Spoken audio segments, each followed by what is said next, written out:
Në ndërkohë një tjetër abuzim, po e tham, bëjmë shumë me parastomall. Për çdo dhimbje. Koka, gishti, çka do, a mund ta ngarkojmë organizmin ose a mund të bëhemi imun ndaj një medikamenti të tillë? Parastamolli si dola prej suplementeve, fatos. Po, si bari sintetik, që përdoret për temperaturë, po përdoret njëkohësisht në dozë pak më të lartë edhe për dhimbje. Këto dy efekte i ka. Mundet mu abuzu, mirë po abuzimi i sajna du të me marrë dozë begit madhe për me pas një efekt anësor në organizëm.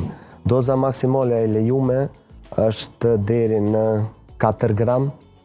4 gram, tena ka tableta... Në 24 orësh? Po. Ka tableta 500 mg, ka tableta 1 gram. Do me thonë çdo 6 orë mund të përdoren nga 1 gram. Dozat më të larta mund të dëmtojnë mëlçin direkt. Edhe nuk preferohet me marrë, mirë po çdo 6 orë nuk po besoj që e përdor dikush më shpesh, për arsye se nëse nuk e ka ndihmu orët e para, nuk i ndihmon as orët tjera.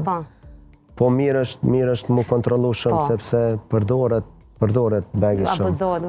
Unë gjithmonë në raste të tilla fatose tham që një dhimbje e cila përsëritet shpesh, nuk është mirë vetëm ta shuajmë si dhimbje me një medikament, po është mirë ta hulumtojmë nga vjen që ajo dhimbje, sepse mund të fshehet diçka shumë e madhe brapa asaj. Nëse nuk ndihmon në fillim, nuk është efekti i saj mo, kështu që duhet me zgjedh problemin.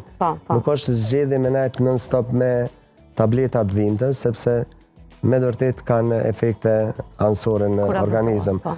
Ma shumë se 4 gram, mëlçia nuk mundet me metabolizu, nuk mundet me djeg, nuk mundet me shit jashtë. Moment që është trupi huj, edhe moment që organizmi jonë nuk po mundet me shit jashtë, ajo tena është toksin, së është trupi huj. Diçka që nuk është i dëshirum këtu, ato do të me qitë jashtë, sa i bën problem. Njëjtë është edhe në organizëm. Kështu që ato toksina mundën me shkaktu tani probleme shumë serioze në mëlçi.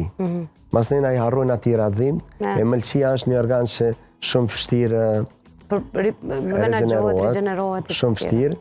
Kështu që ju kisha rekomandu mos me përdor aq shumë.